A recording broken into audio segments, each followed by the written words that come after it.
En Sin Amarres, le damos la bienvenida al invitado de hoy.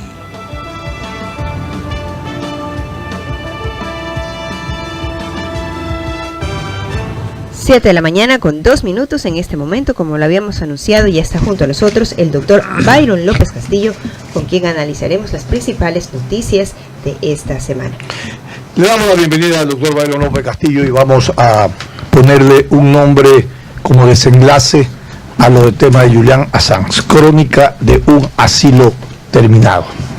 Y esto es una novela también de una trama de la década miserable, para unos ganados, para otros perdida, pero esa trama no se orquestó en ese proceso, de tal manera que hoy el país reivindica, ¿no?, y reconoce que la decisión de suspender el asilo diplomático a Julian Assange, suspender la nacionalidad, no es otra cosa en términos general que reivindicar la soberanía y la dignidad del pueblo ecuatoriano. Doctor, buenos días y bienvenido. Bien, muchas gracias, señoras y señores, buenos días.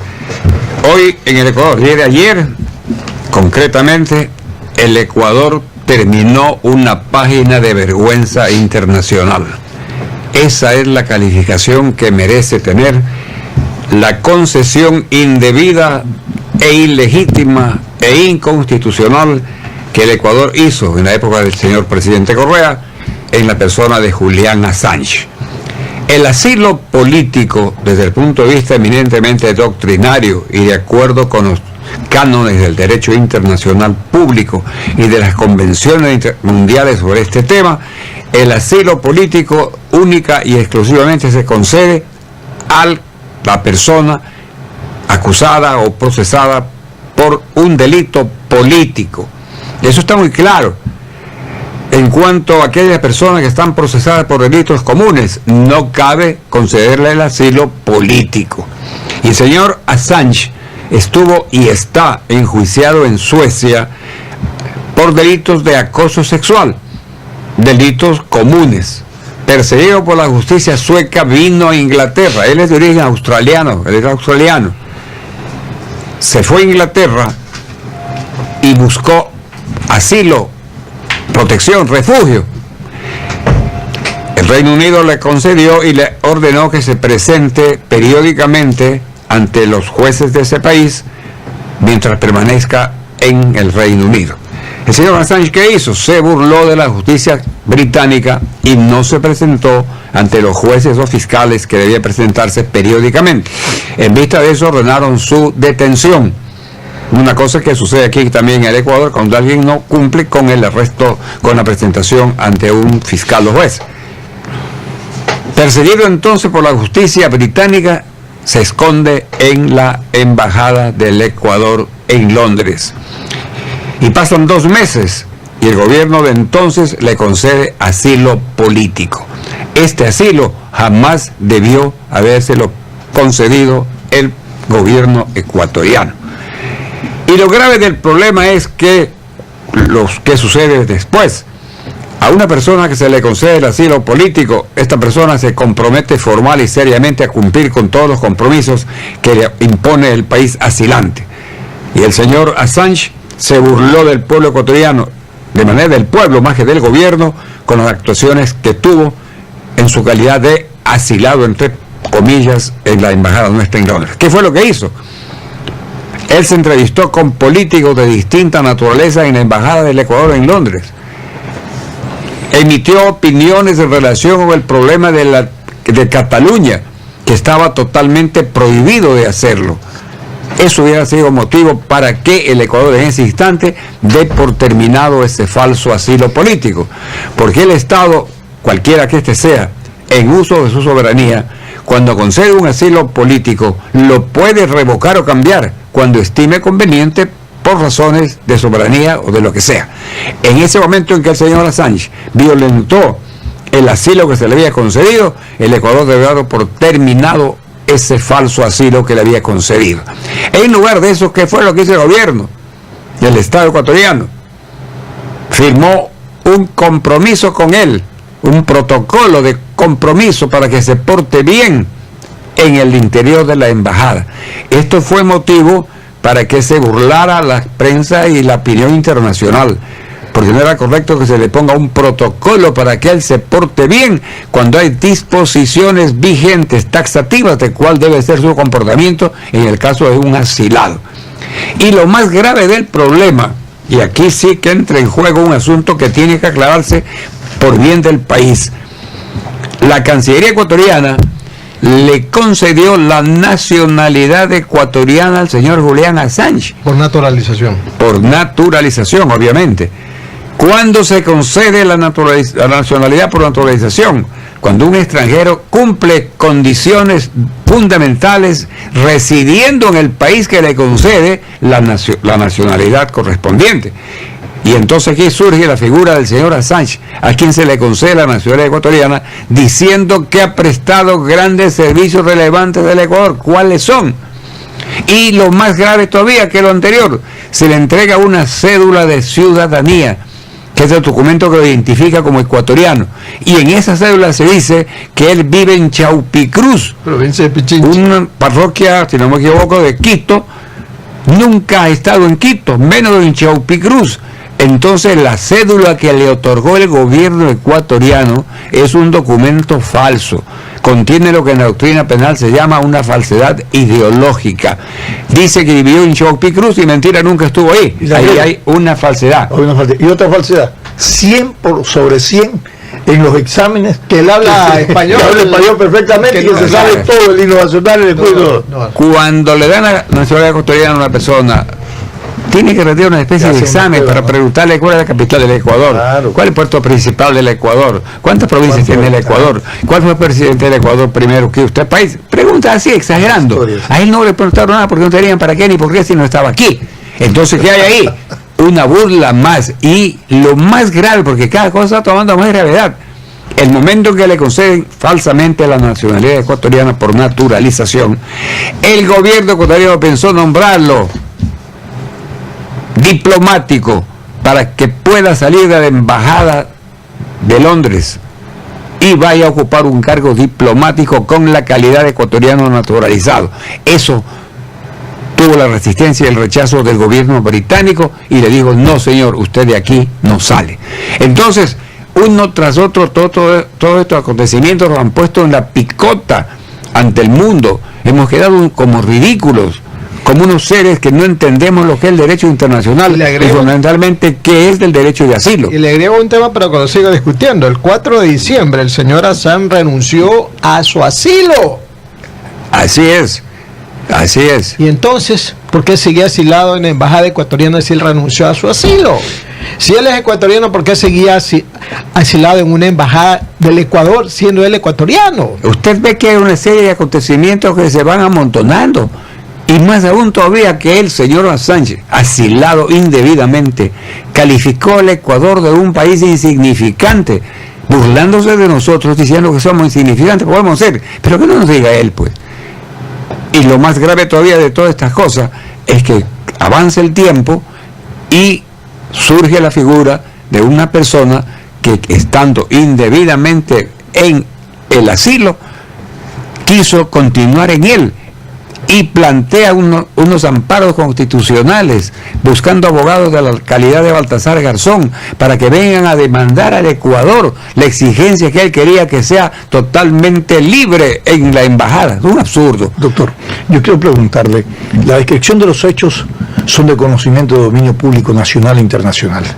Ya hoy se los ha ratificado, su análisis está orientado justamente a un esclarecimiento de lo que es una política diplomática en el orden internacional. Muchos consideran que el origen de esto se produce porque a la vida diplomática del país se la sustituyó con la vida ideológica política de un partido político y de un líder político que quiso, a través de esa práctica, ¿no?, enarbolarse como un líder nacional, regional o mundial sobre temas de protección de derechos humanos. ¿Qué pasa ahí? Así es un análisis interesante que hay que hacer. Cuando se actúa en cualquier actividad humana, y más grave resulta cuando se actúa en el campo político y más aún en el diplomático, con criterios fundamentalistas, se mete la pata, perdóname la expresión, se equivoca uno conscientemente, sabiendo que está haciendo mal, pero lo hace por una ideología o por un aspecto fundamentalista. Correcto. Cuando la ideología se impone a la razón, se marcha mal. Es lo que pasó aquí. Se quiso convertir a Assange en una figura extraordinaria, y el que dio esa concesión al conceder el asilo, Correa y su gobierno, pasar la historia del mundo como el gran protector de los derechos humanos, y esa fue la figura con la que se jugó.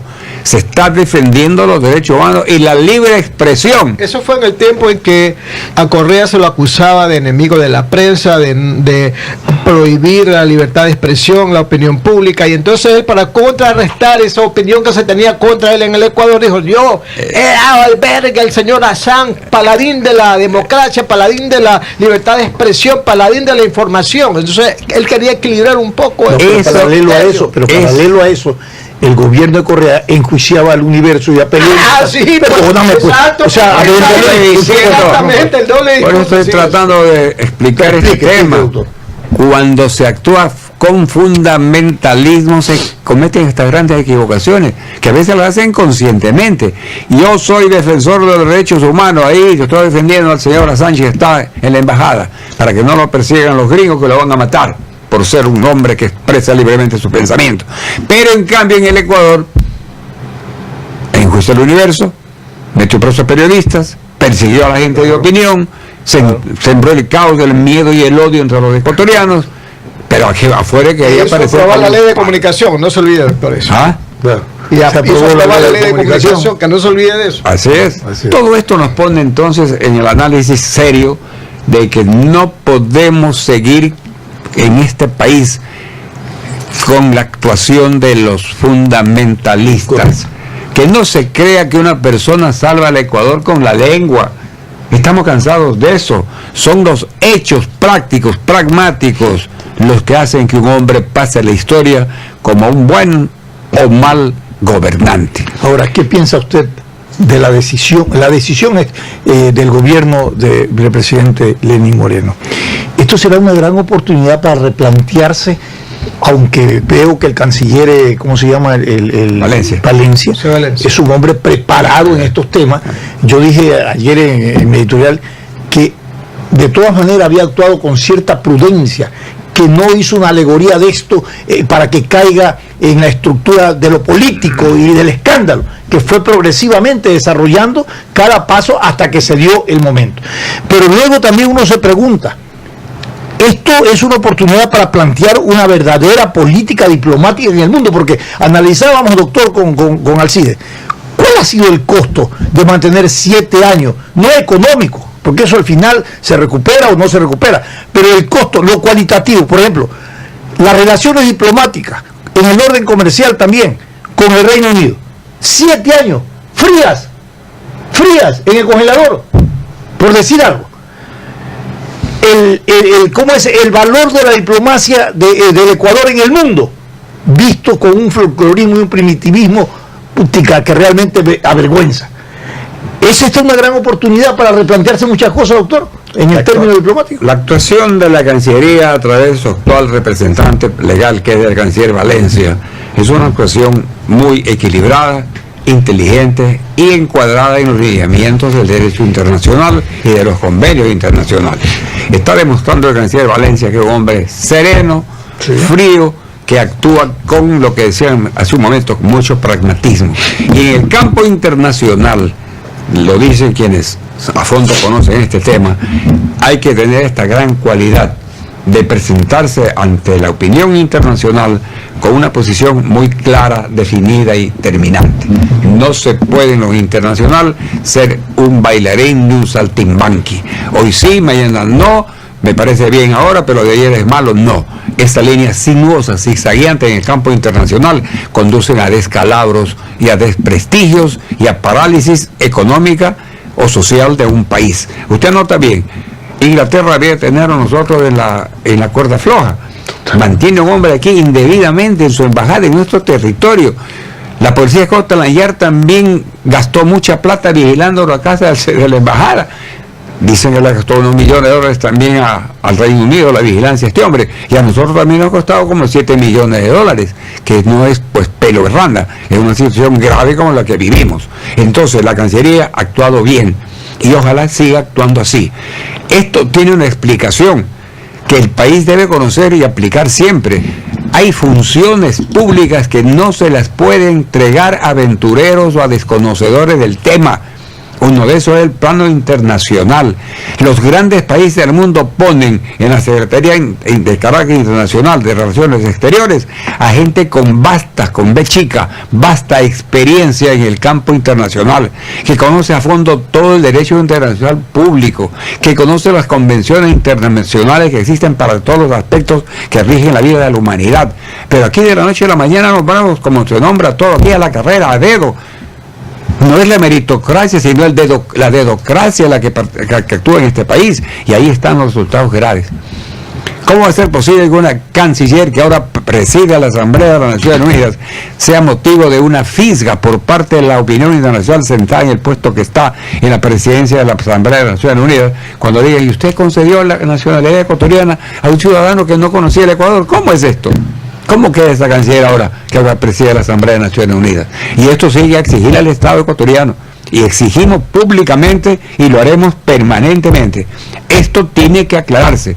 ¿Cuál fue la razón jurídica? Que nos expliquen para que le hayan dado la nacionalidad ecuatoriana por anterioración a Sánchez.